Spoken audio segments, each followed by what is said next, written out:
Welcome to the Rimworld mod rundown. We'll be taking a quick look at what you can expect to see from vanilla Psycast Expanded Hemosage.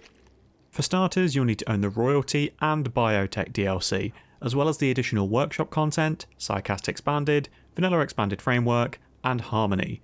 Whilst Vanilla Race is expanded, Sanguiphage isn't required for this mod to work, it will play alongside very nicely. An extremely niche tree of Psycasting to cover today that plays upon the already psychically strong xenotype of Sanguiphages that allows them to twist, extract, manipulate and throw blood in all manner of ways. If you suffer from hemophobia, this might not be the one for you. Added to the Psycasting expanded system with this mod is one new type of meditation focus and one new tree of casting, with 10 abilities. The new focus type is Death Rest. While Sanguiphages won't unlock this by default, you can spend one of your levels to grant it to them, and use, potentially, one of the best meditation focuses, targets that they'll have access to. Whilst initially Death Rest focus may seem weak, offering a measly 3% per building, this has the potential to easily push a Sanguiphage caster over 100% Psi focus gain per day because of their natural affinity towards Psycasting. They have an innate 50% meditation gain per day, plus 10% for the sensitivity, and up to an additional 60% from nearby Death Rest structures. They don't even need to have the Death Rest capacity to use the buildings, they only need to be built near a meditation spot. Don't forget that you can still also stack meditation focus types using Psycast Expanded too, so feel free to throw some sculptures in the chamber if they appreciate art, or light it with torches if they worship flame, which might not be the best option on a pyrophobic xenotype. So, onto the casting. This tree is locked to pawns with the hemogenic gene, and they will actually need it to make use of these casts. If you're using a mod or a setting to remove the restrictions on what Psycasting trees pawns can learn from, without that hemogen pool to draw on, this tree is going to be useless to them, given that nearly all of these casts have a blood cost as well as the usual Psi focus or heat. So, what casting do we have? Blood focus. This ability will gradually drain hemogen and convert it to Psi focus, lasting until either Psi focus is full, hemogen drops below 10, or the channel is cancelled by tapping the button on the pawn's gizmo bar.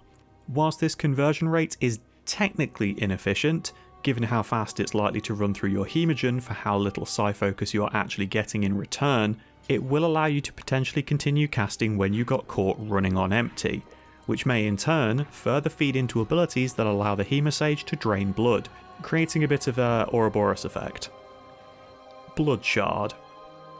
If you found the Piercing Spine ability a little bit too close range, Blood Shard's got your back. Whilst it may deal less damage, unless of course you're rocking a really high boost to psychic sensitivity, it is cheaper to use and has a much greater reach, costing only 4 hemogen versus the 20 from a single spine. I would happily take lobbing 5 of these over throwing a single spine, especially given that the lower damage value has less chance of outright obliterating a target. This might allow you to get a prisoner more often. Blood Spew. You already know what clip I'm going to use for this ability. Blood Spew allows your caster to vomit hemogen over targets in a cone. Whilst this cast does no direct damage, it applies a debuff to all affected targets called Blood Mist that will cause them to vomit uncontrollably over its duration, interrupting them from moving and acting. If you've played around with Vertigo Pulse and seen firsthand how debilitating needing to take bath breaks in combat can be, you'll likely have a good idea of how powerful this ability is. The debuff can be applied to human targets that don't have their own hemogenic gene, both friend and foe alike, so be careful not to splatter your own melee units with this cast. Close Wounds. If you're annoyed that Coagulate couldn't self-target, now you've got a bit of a workaround without needing a single mod to change that one ability. Close Wounds will stop all bleeding on the caster, whilst not actively tending to them. This cast isn't quick though, so whilst it may not take an overly long time, you probably don't want to be using this in the middle of a fight. Get a bit of distance, take a second to breathe, and then re-enter the fray without worrying about collapsing from exsanguination. Hemodrain. This is likely going to be the ability that allows you to just keep on going, providing that you've got the neural heat to spare. Restoring the same amount of hemogen as a blood pack or a bite, this offers you a ranged and hostile targeting option for your feeding. Important to note with this ability is that it drains 55% of the target's blood, so whilst you can safely bite a target twice, resulting in them losing 90% of their blood and passing out, 2 uses of Hemodrain will straight up kill a target. Obviously not a bad thing if you're going to use this on an enemy, but worth remembering that if you're trying to down a target by stacking their blood loss percentage. Corpse Explosion. Working with the same debuff as your Blood Spew, Corpse Explosion gives you a long-ranged option to apply it. Targeting a dead body, this allows you to detonate it over nearby pawns and cover them in viscera. This will destroy any items that were still on the body, like a shield belt or a smoke pack, so make sure that you're aiming for less valuable targets where possible. Word of Offering. This is a melee range forced bite effect, allowing you to steal hemogen from pawns that would otherwise be resistant to the effects of blood feed. It works like Hemodrain, in that it takes 55% of a target's blood, rather than the 45% of a standard feed, so you can 1-2 punch an enemy by hitting them with Word of Offering, then quickly following it up with a Hemodrain. They also manage their costings slightly differently, with Word of Offering having a longer cooldown but no heat accumulation, whereas Hemodrain cools down much faster but will rapidly fill your heat bar. You can use this on visitors or traders, but it will upset them. You aren't whispering sweet nothings into their ear and making them forget what's happened. This is more of a forced persuasion. Sanguine Spear. This thing is the absolute tits. By far the coolest ability in the whole mod. Sanguine Spear scales in damage depending on how much hemogen your Sanguiphage is packing, allowing you to launch a bloody projectile over vast distances, dealing potentially ridiculous damage and applying the Blood Mist debuff.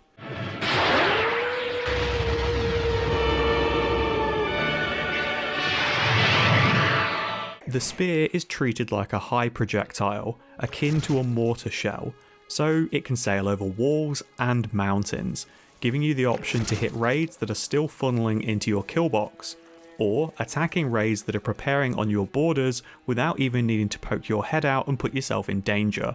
I really cannot overstate just how much fun this thing is to throw, especially as you need to learn to lead your shots a little bit, making direct hits on moving targets insanely satisfying. Blood Rite. Once cast, you'll notice that you now have a little floating companion next to your Sanguiphage for a short while. This mote of blood increases your psychic sensitivity, equal to the amount of hemogen in your Sanguiphage's blood pool.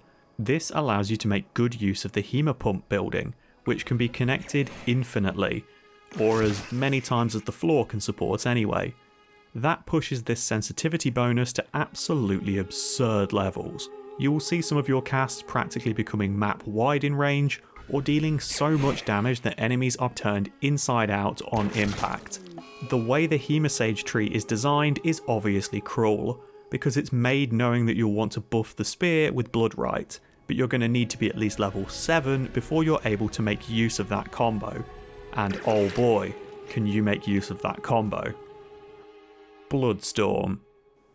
Your top tier cast is Bloodstorm, which after the release of Anomaly has some competition in the visual department.